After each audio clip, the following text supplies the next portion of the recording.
Bonjour, dans la suite du cours de CM1 en L3 génie civil et génie mécanique,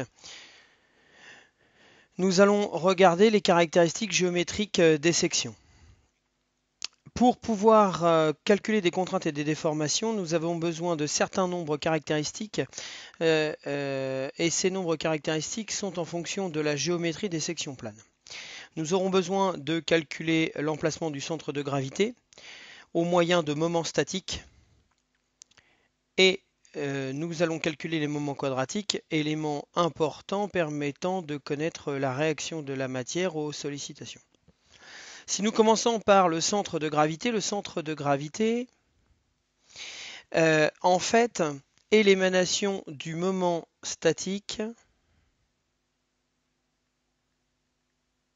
global. C'est-à-dire qu'un moment statique est en fait une surface que multiplie comme un bras de levier. Et c'est pour ça qu'on appelle ça un moment. Donc on a un bras de levier XG qui multiplie la surface totale. Eh bien, ce moment statique global, c'est l'émanation en fait d'un petit élément de surface, ds, intégré sur sa surface et multiplié par le petit bras de levier petit x. Donc, le moment statique autour de y se multipliera avec l'indice x. Ce moment statique nous sert à calculer le centre de gravité, c'est-à-dire qu'en fait, le moment statique mu y divisé par la surface S va nous donner la coordonnée du centre de gravité sur x. Le moment statique sur x divisé par la surface totale va nous donner la coordonnée y du centre de gravité. Bien sûr, si cette section est décomposable en sous-sections de forme connue, cette intégrale peut se calculer en une somme finie des sommes des SI XGI divisé par S pour trouver XG.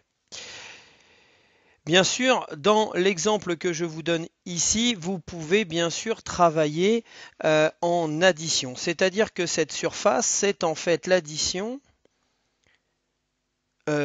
d'une surface et d'une deuxième surface en travaillant avec des XG et des YG. Mais on aurait pu aussi travailler en une grande surface moins deux éléments.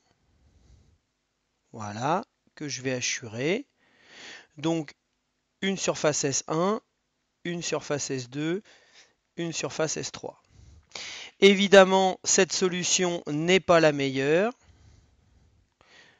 car ici, nous avons 3 calculs, et ici, nous n'en avons que 2.